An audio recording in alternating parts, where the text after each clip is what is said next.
Homo. What's up? What's up? We did it. We did it. Look at that. This is Bro Homo with Jonathan and Tom. I'm Jonathan. I'm Tom. This is episode number 25. We are recording this episode on Monday, December 15th.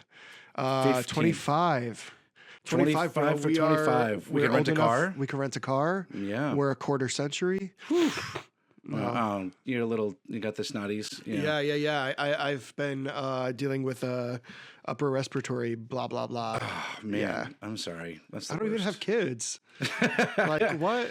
Yeah. What are you doing with it? Your body's supposed to be conditioned for the germs that you see. I'm sure it's still a kid's fault, though. It's some kid's fault out there. The kid, I don't understand how kids get the germs that they get. I don't understand what those germs are.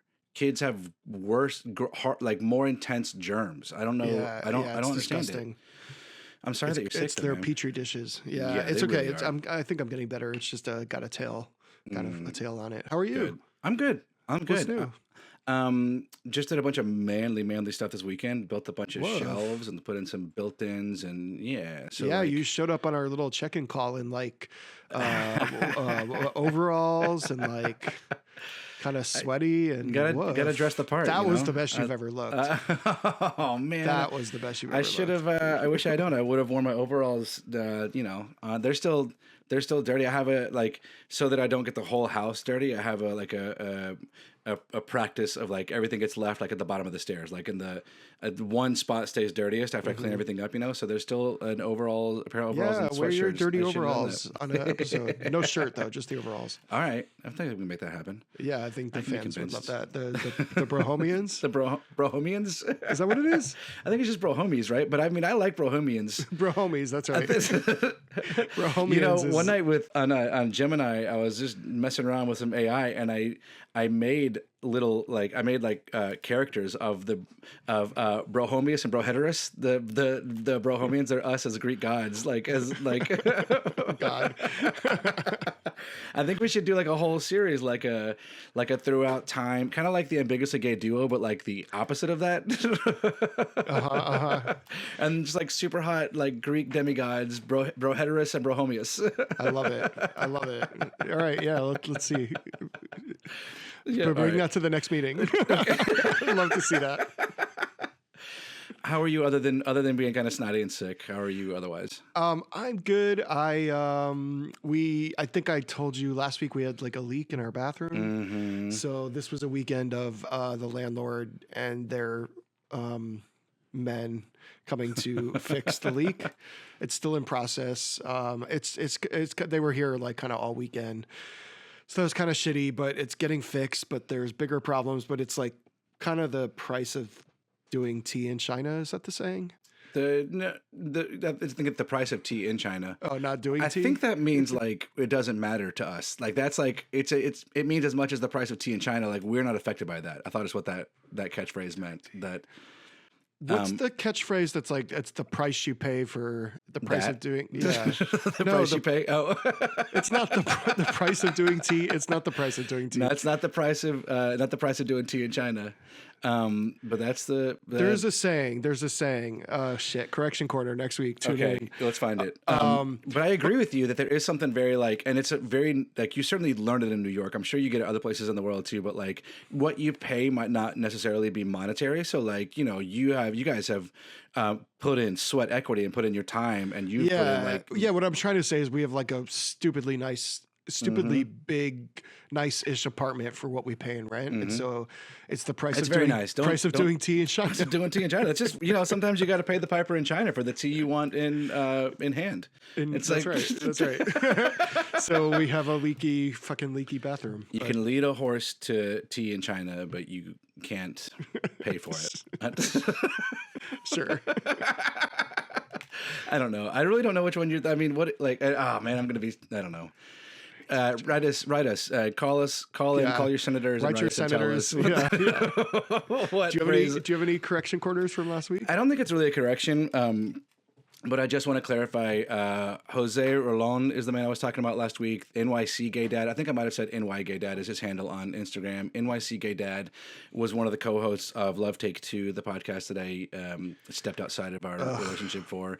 And then James Bullard on Radical Joy. I'll be the premiere episode of season 4. That dude's been banging them out. Season 4 starts in January, so it'll be a couple of weeks before we get that. For that one, the new one comes out. But just wanted to clarify, in our moment of free love and poly pottery. Poddery, not pottery, but I would love to do like a ghost. I knew it. Like the moment it came out, even the misspeak of poddery, I was like, we're gonna end up at ghosts. I know we're gonna end up at ghosts. It would be so hot. We should do a shoot for next season. We should. I mean, unfortunately, we really should do a shoot. I'll set that up. Who's gonna be in front and who's in back though? Ooh. That's a good question. I don't know. We'll pull the fans, the Brohomians. Yeah, the Brohomians. We'll see who should be the Debbie Moore and who should be the... I know we've moved on past it. I think it was 25 episodes ago, but I think we're both verse, right? I think that, so maybe we just have to do both. You're a power bottom. I'm still convinced. I'm sorry that you're scared to think of me as a top. I'm sorry that you don't think you could bottom for me. But, no, I mean, please. I'm pretty strong, but No, please. I'm not worried about that. It's okay. I don't want you to be scared. I'll take care of you. I promise. Okay. Let's do it. See, that's fucking. I can't ever play that game of chicken with you. There's no. It's a winless game. What else did you do this weekend or this past week? What else did I do this past week? Oh, well, it's Christmas is coming up. It's the holidays now, and so anybody whose children are listening, shame on you. Don't let them listen to Bro Homos. But also tune away now because this past week, and I actually would have been before last episode, but I didn't get a chance to bring it up. I forgot. But the kids wrote letters to Santa, and both of them crammed a regular envelope full of shit. Like they all had it was like a beautiful mind. They were like scattering things down and writing as they thought of it, and all went in this letter. And like they scotch taped clothes and like took them to Brunswick to go to the post office. And I have a PO box at the post office, so I was just gonna go put them in the PO box. And wait, why do you have a PO box? Bro, I'd be getting stuff, man. I'd be getting stuff from people. I'd be getting stuff from you. See, you're always trying to sleep on sponsors. Always trying to sleep on sponsors, but sometimes you got to get a little stuff, Sometimes you got to get a little. Why do you need a PO box to get this stuff? Because also people be cray. I'm not trying to be all over the internet with my home address where my kids live and my wife lives. Okay. So I was just gonna go put them in the PO box and then go back and get them sometime later, But Sydney wanted to go with me. So I'm not going to stop her. So she came with me, and it was a lovely walk. We had a great time going to the post office together. But I got in, I was talking to the lady who, shout out to, I don't know her name, and I'm not going to give away which one it is, whatever. But the lady at the post office was aces. She's always great, always friendly, always very helpful. But she did not understand what I was saying. Is I jotted real quick down I wrote my PO box number down on the envelope, and I was like, hey, these are here for Santa. We're going to mail these to Santa. Also, that's just my PO box. If you want to go put those in my PO box, you can just go right there. And she couldn't get, and Sydney's right here next to me, and she couldn't get that part across. And she was also determined in a helpful way she was like, oh, I know we have the address for this. Like there's a Miracle on 34th Street. There's a place all the letters to Santa go. But that would have meant your letter would have went missing, and you didn't want that. Okay, right. I wanted just to. I want it back, and we didn't have it stamped or anything. It was just it was script Santa, and so I was like, yeah, make sure these get to Santa, or just put them in the PO box. That's my PO box number. And eventually, I had to be like, hey, Sid, go grab one of those pens, stuff they have, whatever There's go get some of that. We'll take that home with us. Now that's my PO box. Can you just go put those in there, please? And she was like, oh, so we got that worked out. So, Now I'm leaving them there because I gotta have a secure place to put them before. What's going on over there?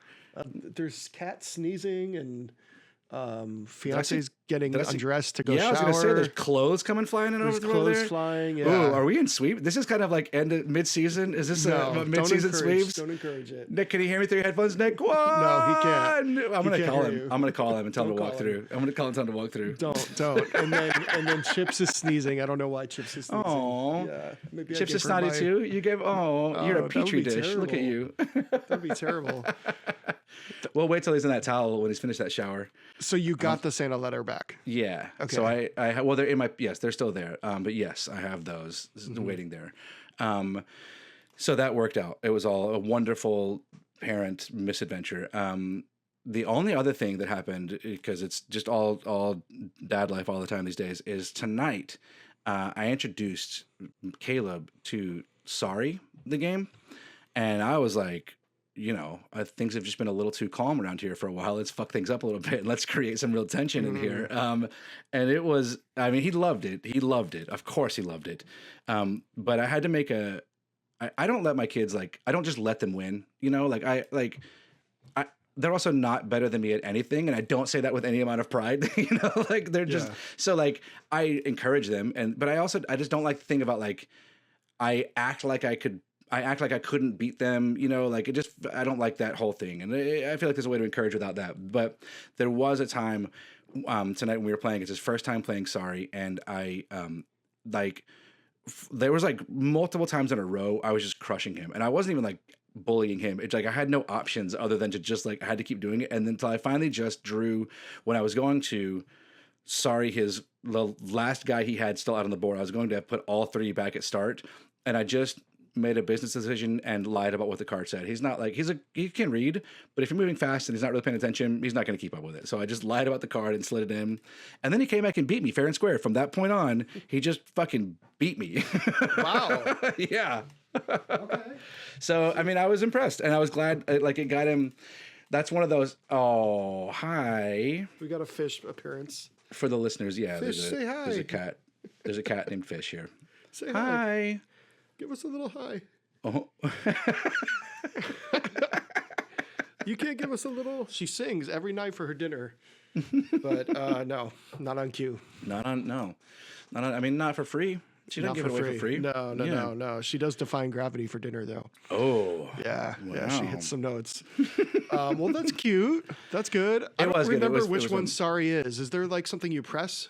No, that's Trouble. It's very similar to Trouble. Sorry, it's just drawing cards, and you draw and you do what it says. And if you land on somebody, you can sorry them, send them back to start. Or there's a bunch of slides. If you hit the beginning of the slide, you can take everything out on the way. Yeah. And so then there are a lot of different ways, and there's a lot of strategy. The more strategy than most of the little kid games involve, because you can kind of pick which piece you're moving, and there's different things you can do, and so. In that way, it's you can choose how hard you want to bully somebody or not, to some degree, or you just have to lie. So that Candyland, no? Candyland is fucking bullshit, man. I mean, it serves a purpose. It's an introduction to games, but my kids fucking all the candy pieces, all the special pieces, they just bent.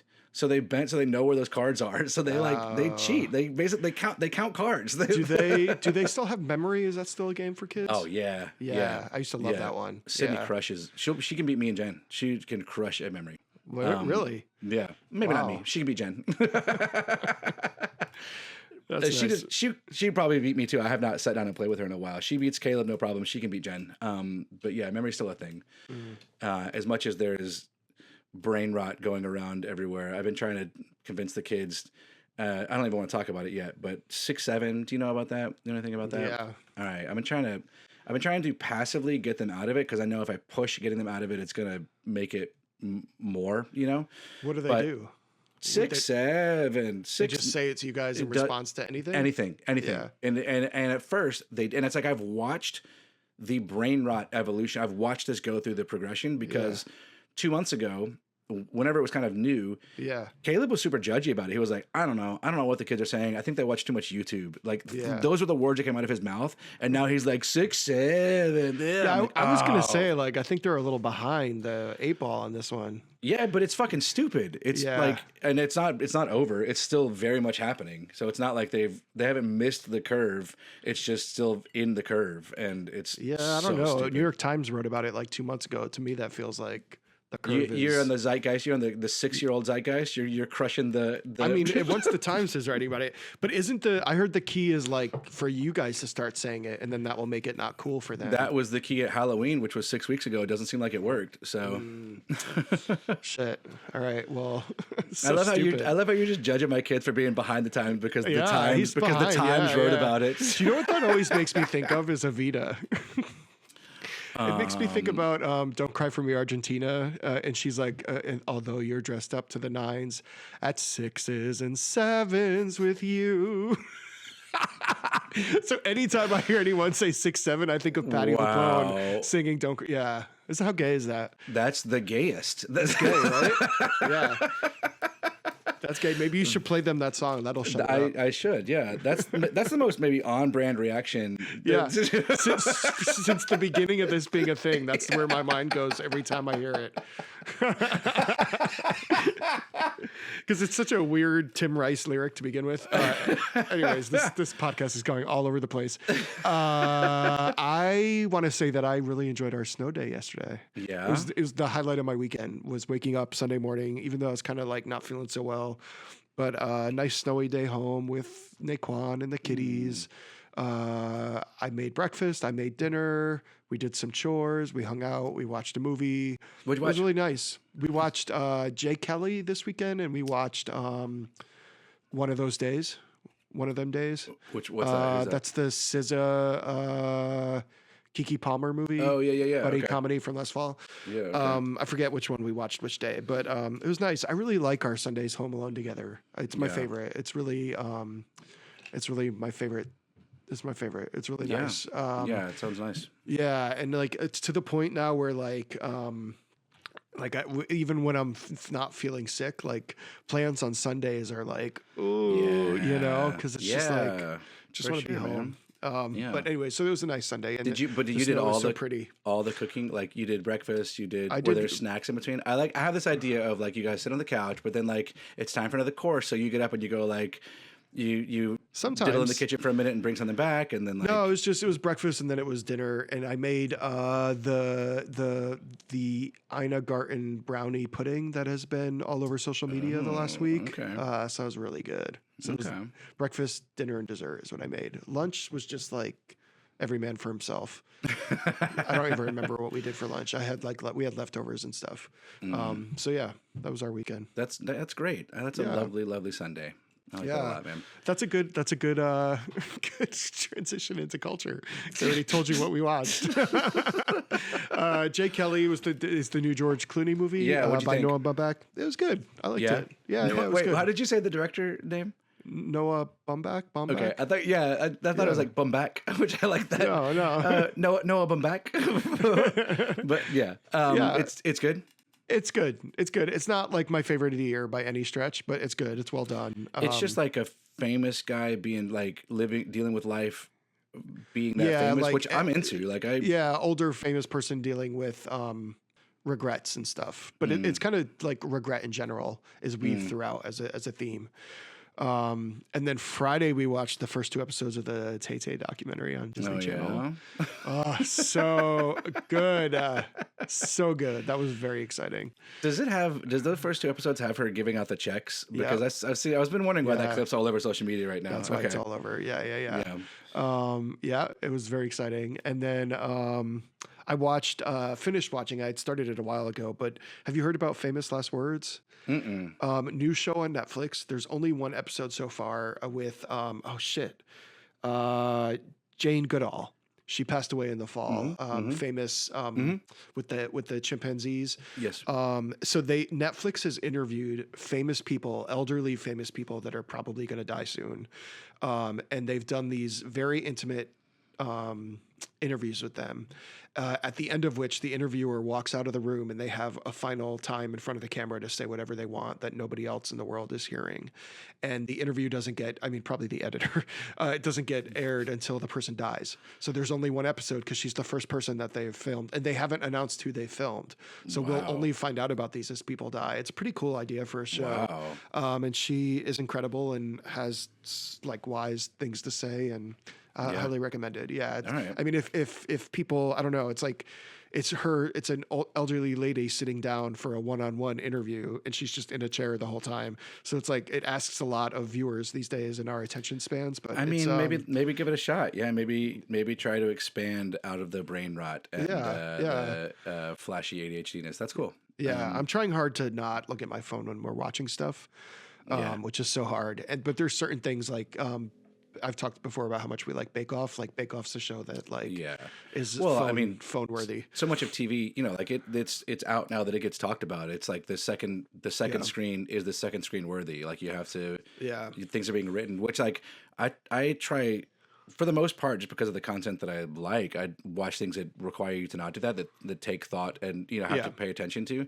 And so I just because like it's I don't know, they're actors and writers, but like I like watching the entirety of the process. So I am not. But yeah, when something like when there's Candy on TV, I mean when there's ironically we've been watching Love and Death about Candy. What's her name? So I don't mean that. Love and Death, Sex and Death. Boo, I didn't put it in the outline because I haven't finished it. But Jesse Plemons and Elizabeth Olsen. No idea. I know who those people are, but yeah. Candy. It's the 7980. Gruesome, horrific murder.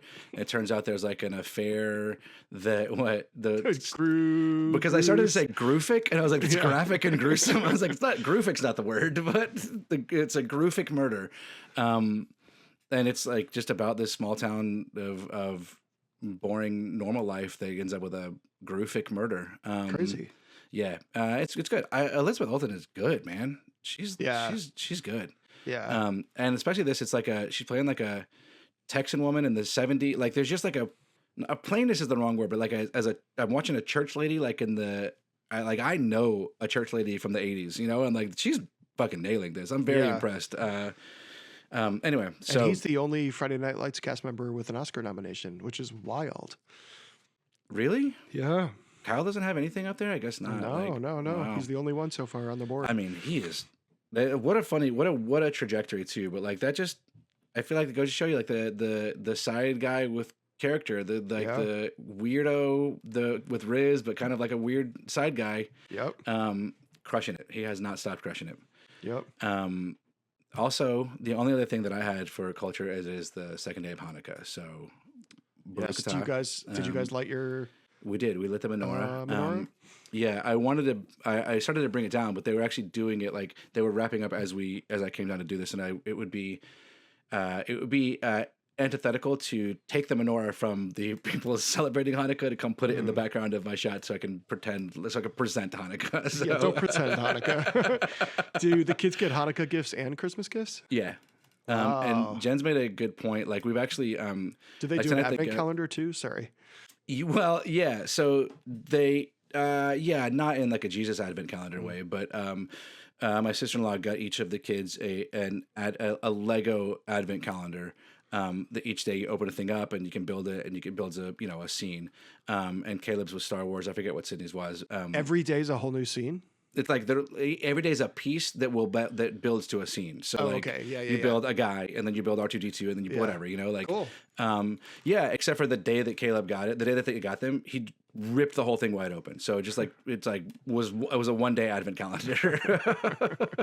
And also true to form, like Sydney did it day by day, but then we as a family fell off and stopped doing it every day, and so now we're like catching back up and filling it in. There was a time, this makes me think of us, I'm gonna just take us down a little. Dude, go. I'll follow you. There was a time in Catholic, when I was still in Catholic school, and when I still believed in our Lord Jesus Christ. I believed he was a man that lived that was probably very special. So I, take all that with a grain of salt. I do believe in Jesus Christ. I don't believe in the Catholic Church, but I was being raised in the Catholic Church, and there was a time when I was caught up in it all, the pageantry, the really like sort of big time. And I think it was like getting ready for in second grade, getting ready for First Communion. They go hard that year because you have to learn all this stuff to be ready. Mm-hmm. And they gave us like a workbook of stuff to do for the month of December with your family. And I like made my family do it. And so every night we would sit around the table and there was like, we had to read passages from the Bible. And there was one night we had to each make an ornament and come back to the table with it an hour later. And my dad like drank a can of beer and then put nails to bang into a wall, put nails in the can of beer and wrapped it in paper so it would jingle.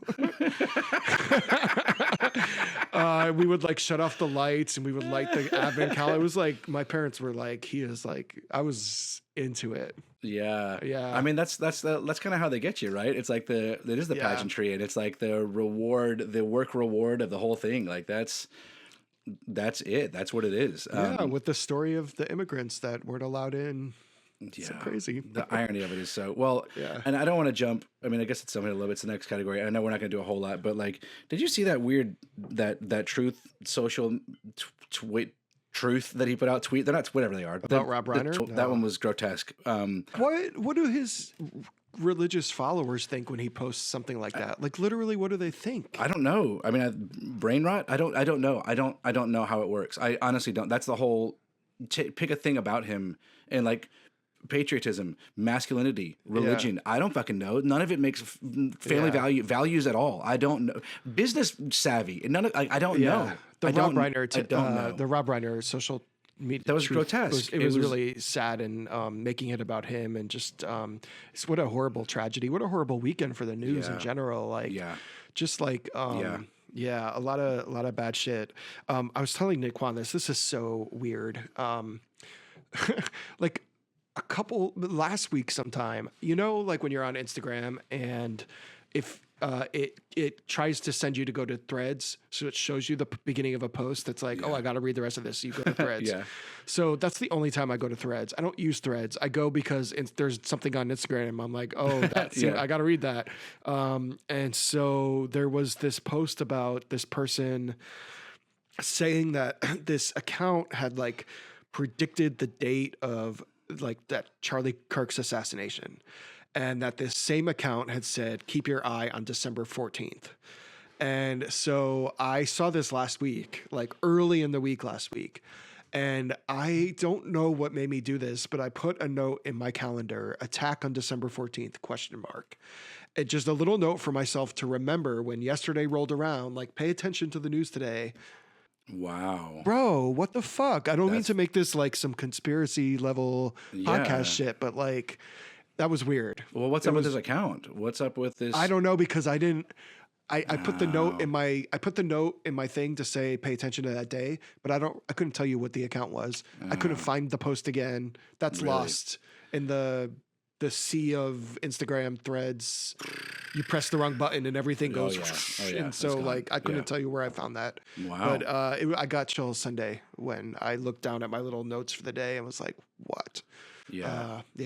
But yeah, dark day of news. It's sad this time of year when there are shootings. It's sad when there are shootings any time of year, but it always takes me back to the Connecticut shooting being right before Christmas. And well, anyways, the fucking poor guy. I mean, I did not write this down because I think we don't have anything new to add to this, and it's not. I don't want to sit and just like trauma bond, on the air. But just the fact that one guy from Parkland survived a school shooting as a child. Yeah. And now is it Brown? There's another girl too. Bunkered down. There's a girl there too. It's just great. Like how.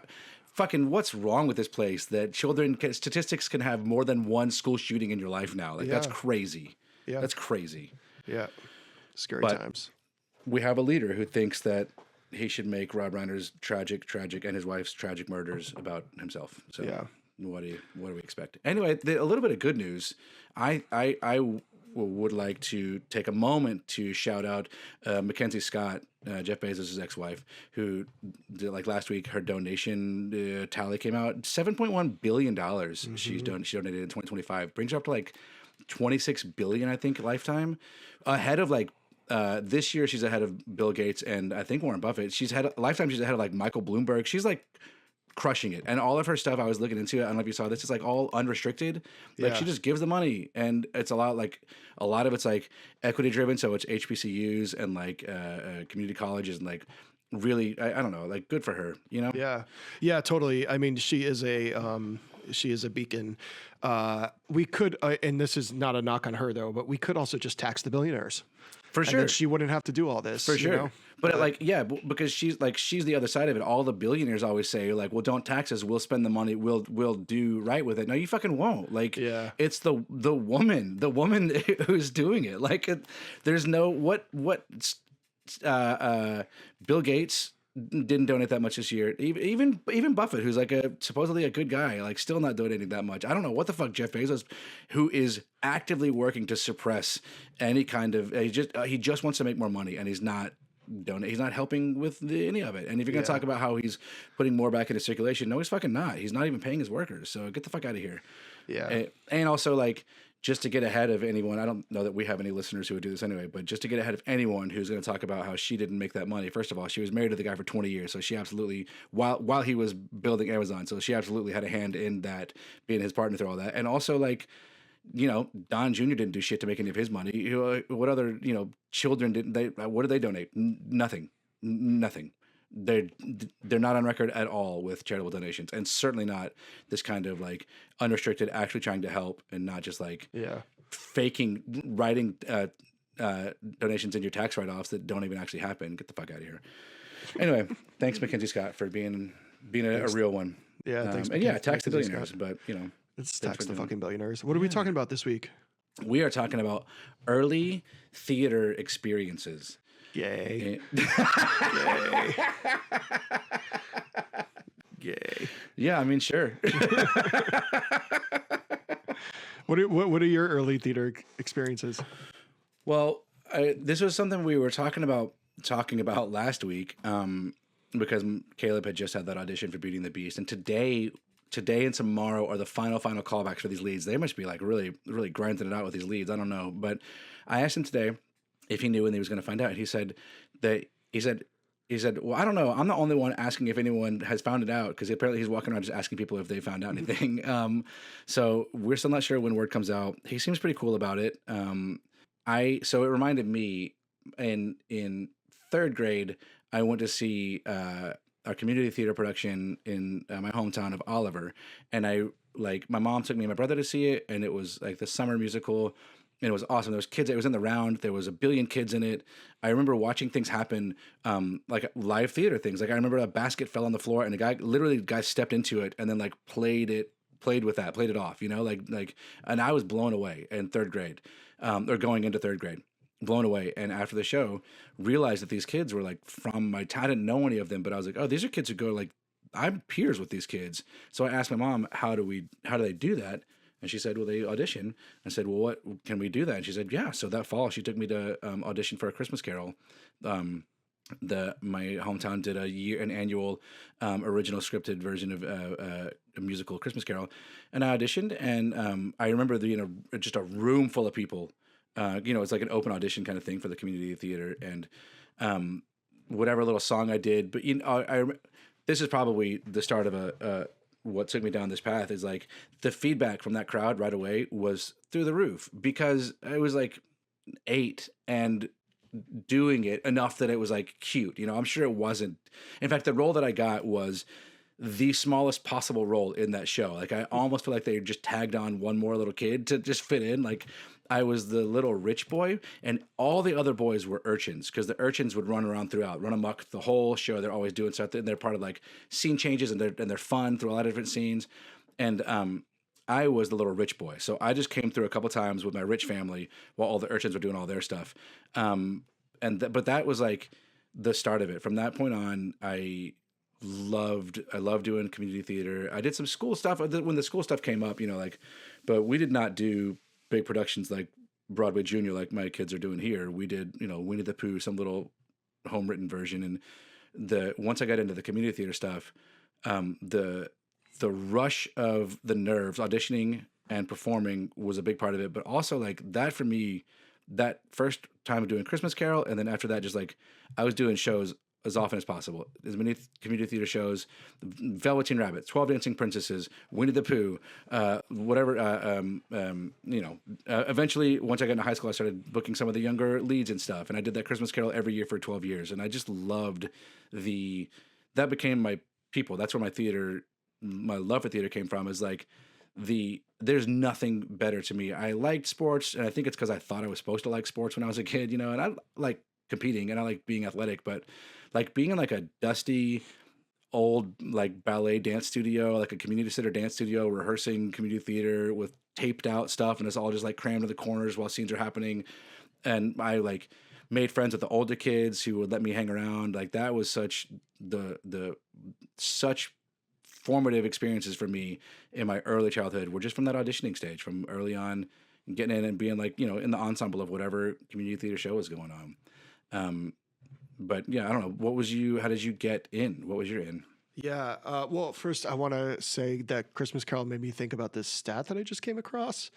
Uh, f- Cratchit makes 15 shillings a week from Okay.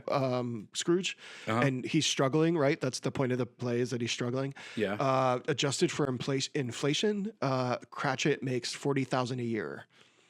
So I just think that's an interesting little, Yeah. which is more than the minimum wage right now. 40,000 a year is equal to like $20 an hour, which is like almost Amazing. 3 times the minimum Yeah. wage right now. Yeah. So, anyways, I feel like it popped up a couple of weeks ago. Like the celebration of that story is like the guy just starts being regular. He's not even a hero. He like Yeah, you takes said care of that, his yeah. employee. Like yeah. And still we're all like, look at this guy. He really Yeah. finds the spirit. Like good Lord. How But, far so we Bob fallen, Cratchit but- makes 3 times the minimum wage, and he does not have enough money for the care of his sick child. Jeez.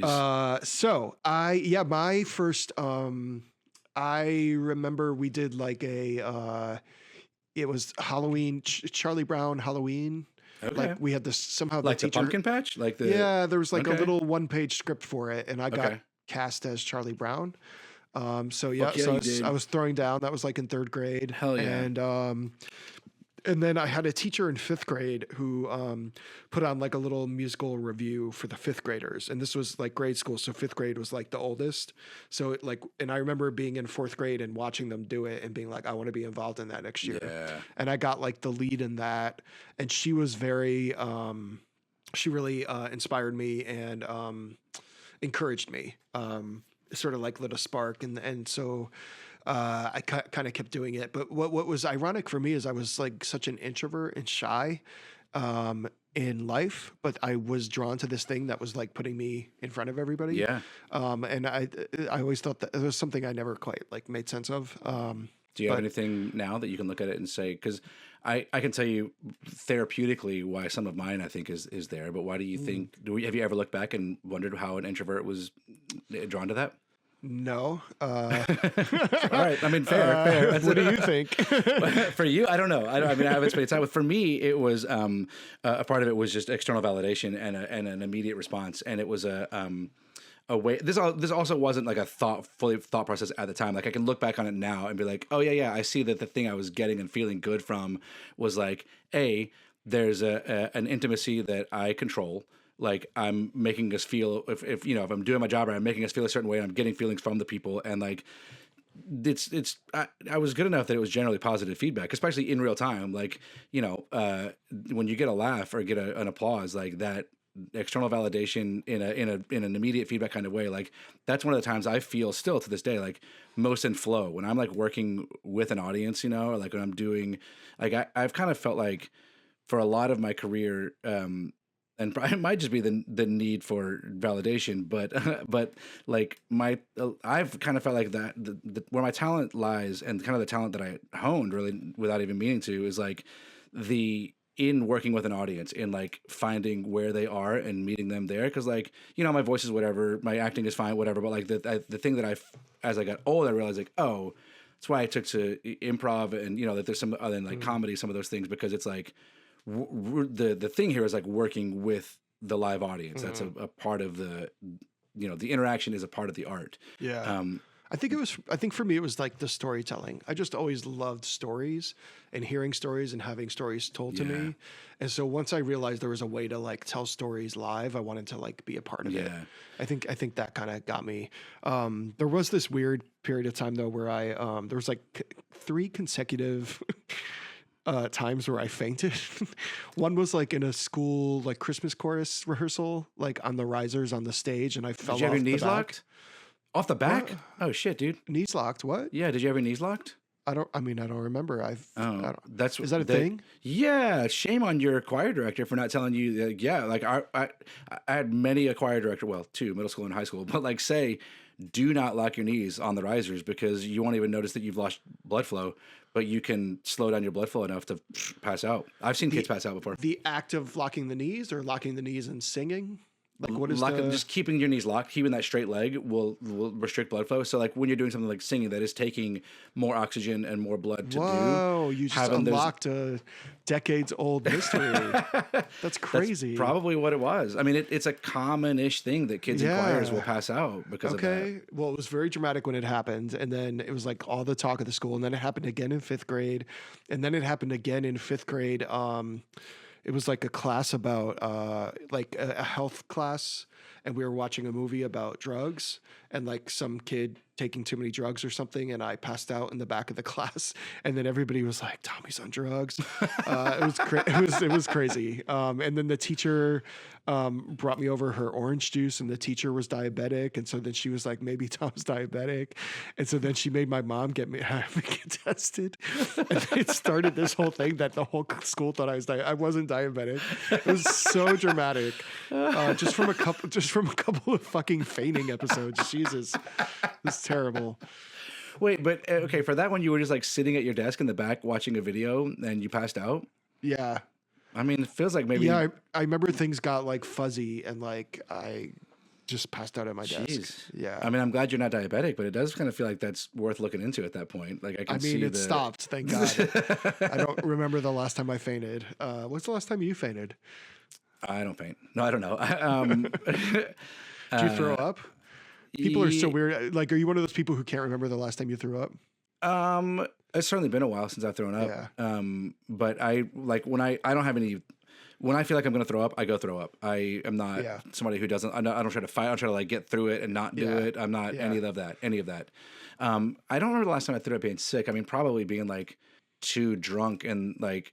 Yeah. In the past year, since I've been working in booze, there have been at least once I can think of right now that like I'm older than I realized. I mean, I just forgot that I don't party like I used to, and I go out and drink a bunch of whiskey, and then I'm just like, oh God, I gotta get rid of this. That feeling of laying down in bed to go to sleep and the world is spinning is my least favorite feeling in the world. I never want to feel that again as long as I live. It's I mean, certainly a big that is the main reason I don't drink nearly as much as I used to. Yeah. And the only time that I feel like that is by accident when I forget that I gotta, I'm like out with young guys and forget that I can't do that anymore. That was the life that came to me after I put acting on the shelf for a minute. Left all this. Did you guys have any? Are you antsy to wrap us up, or can we keep going for a minute? I don't know if you were like okay. Keep going. Did you guys have any film like did you do any camera work? Did you have any of that come through in Connecticut? No, was that a thing at all? It was the days before they hadn't discovered that yet. No, we didn't do. You did film work? Well, not well. That was such a hard thing for me because like when I was a kid, things came through like Tom and Huck. Remember that movie with Jonathan Taylor Thomas and Brad Renfro was shot in our hometown, and my brother's in it. But I was too. He's an extra running around. You can see him a couple times. I was too close. I was like the same height as JTT at the time. And so they looked at me as doubling him, but I didn't end up doing that. And then they weren't casting boys who were similarly typed as him. So I hung out on set some for that one. But there was some other, like, we had like commercial. My brother, the film world was hard for me because I was used to stage acting. And so I would go in for like this film stuff and they'd be like, okay, cool. Can you just make it like regular? And I'm like, I am doing it regular. Like I could not, the bringing it down for film did not translate at all. We do like there was like there were commercials. It was not. I really want to say it's Rice-A-Roni, but it was definitely not a Rice-A-Roni commercial. But it was something like I don't remember what it was. Now I just had that jingle stuck on my head. Rice-A-Roni, the San Francisco. It wasn't that, but like trying to be like my brother and I and like family stuff, my sisters, and we'd like. I just never. That was a complete strikeout for me until I got older and have been in New York. Like I think honestly, I found the level of being quiet enough because I just got tired and my stage presence I was able to get smaller and I understood what people meant at about age 40. 40, yeah. Yeah. It was I had a thing. No, go ahead. No, just that it was like I remember so many directors and casting directors when I was a kid saying like, just do it regular, like just like talk in your regular voice. And like I'm an animated kid who does 3 shows a year now, like do community theater all the time. So it's not like it was like cutting edge community. It was community theater, so I'm sure it was big and broad and like a little hammy, you know. And like I'm like, this is how we act. This is acting, and I just total strikeouts on film until I was a grown man. Yeah. What were you gonna say? I'm sorry. I was gonna say there was a thing that came out when I was a kid. It didn't have a long shelf life. It was called the PXL 3000. Does that ring a bell? No. It was it was a camcorder. It looked like a camcorder, but you put in what were cassette tapes, basically. But they were these special cassette tapes, and it came with, when you bought it, it came with a little TV that was like, you know, a small little black and white TV. Yeah, okay. And you could record. It was 5 minutes on one side, 5 minutes on the other. So you could make a 10-minute thing, and then you would connect the camera to the TV with a wire and play back. Okay. So you could only play it back through its own TV. Is the Pixel 3000 what was the movie that I don't, never mind. I feel like Maybe. Like the camcorder, like there was some kid movie, like I remember that being the camera being it doesn't matter, dude. Sorry. It is possible. I don't know about that movie, but I got it for Christmas and I was very excited about it, and made like I directed my sister and my cousins in like a weird like my version of General Hospital, because my mom watched General Hospital. So I watched General Hospital often for years and was very into it. So I would basically direct like little scenes. But the problem was, I mean, there's one with my cousin Taryn picking up a phone. And she would like pick it up before it rang. And I did like a little Star Wars knockoff with like one of my good friends. And he was like trapped in the volleyball net in the backyard, and a giant spider was going to get him. But it was tricky because you couldn't edit. So you had to like record it in the order of telling the story. Yeah. Wow. Yeah. So man. Could you tap into director town then? Like when Taryn's picking up the phone before the cue? I was directing. I was like, okay, now like, you're getting a call. Now it's bad news. Like, yeah, it was like, yeah. Hell yeah. I love that. Yeah. And then in high school, we always had to do like, in English class, we had to do reports on like Julius Caesar or Huck Finn. Yeah. And I always did movies. I did like movie versions, and I would always like knock them out of the park. I'd always get an A on it. So my friends, different people in class would like clamor to be my partner on the project, because they'd be like, I need an A this term. And so I did like a Julius Caesar that was very funny. It was like the events of, this was my idea too. I'm pretty proud of it. It was good. It was me and my friend Beth, and it was as if the events of Julius Caesar had happened in Rome, and we were the newscast reporting. Okay. And so we were like, this just in, Caesar was stabbed, and then we're going to take you to, and then we would go see like Cassandra. Is she the one? Is that Julius Caesar? I think it is. And she was like sitting there eating grapes and like predicting the evils. And I did a very un PC Huck Finn. Where my friend Bobby was in blackface. Yeah. So that one has been buried to the ravages of time, but they were entertaining. I love that. Yeah. I love that. I did some of that too. I'm not sure how good any of mine were, but I would make films when I could out of a project. But I don't remember any of them, and I'm pretty sure they were not great. So good. But I did one. We had to do a report on legends in Connecticut, fables, and there's a very famous story in my hometown of a black dog. So there's a park in my hometown, Meriden, Connecticut. There's a park called Hubbard Park, designed by Olmsted, who did Central Park and Prospect Park. I just pointed in the direction of where those are. It's a beautiful park.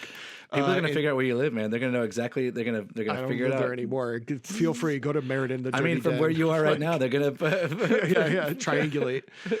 Anyways, there's a legend if you hike the hills of Hubbard Park, that people come across a black dog, and the first time you see it, you feel immense happiness. The second time you see it, you feel immense joy, and if you see it a third time, you die. You feel happiness, then joy, then you die. Yeah, and so I did. I made one of my movies of that, and it was like we went to Hubbard Park and we filmed it, and then we brought a Barbie doll and a pound puppy for like the moment the girl sees the dog for the first time, and she like fell off a cliff, but it was like doing miniatures, so it was just a rock that was 3 feet tall, but we cut to the Barbie. It was good. Hey, I got 8 on that. So I'm impressed, man. Good work. I like that. I could have really been something, man. All right, you know what it's time for? I do. Who would you fight? Who would you fight?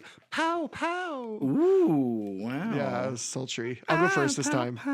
Okay.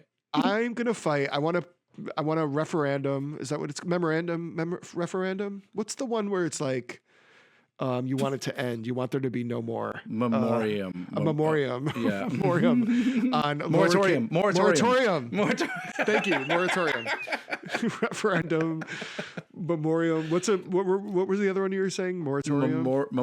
Memoriam, but it's not that. That's like I don't know. That's like when you remember it. I don't know. Okay. Like once it's ended. Lowercase titles. When the title's all in lowercase, just to be like. And I know my girl Tay Tay did it with Folklore and Evermore. Like, I just think it's played out, and like, I don't want to see any more lowercase titles. I request all artists to stop doing that. Titles should be titled. It's played out. It's not new. It's not new. You're not cute. It doesn't make us look at your thing differently. Stop. You don't think is there any world for it at all? Like if there was I don't even know what this would be. We need a what's the word? Moratorium? Yes. We need a moratorium. We need 10 years off. A moratorial. And then after 10 years off, people may submit their proposals for lowercase titles to Bro Homo, and we will deem a certain number per year where it makes sense. Great. But we need 10 years off starting today. Okay. Thank you.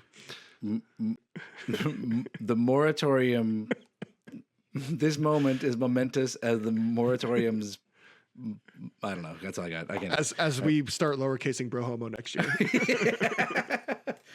Mine's pretty straightforward. I just want to fight 6-7, all of it. Oh yeah, fight all of it. At 6s and 7s with you. Yeah, I had to let it happen. I think if I just start singing that every time, I don't, because the problem is like if you give the reaction of it being annoying, then you see their eyes be like, oh, I got you. Now I'm in. So I'm just gonna like give it right back and just sing some Evita right to him. You should see if it works. All right, you read us out this time. Okay. Thanks for listening. If you enjoyed this episode, make sure to like and subscribe to Bro Homo with Jonathan and Tom on all podcast platforms and YouTube. Graphics and music by Matt Ladner, and a luminescent thanks to Jen Dornbosch and Naquan Williams. The opinions expressed on this podcast are solely those of the hosts and are intended for entertainment purposes only. Good job. Thank you. I wasn't even sure. 6s and 7s. Sing us out, Tom. I love you. Bye. I love you.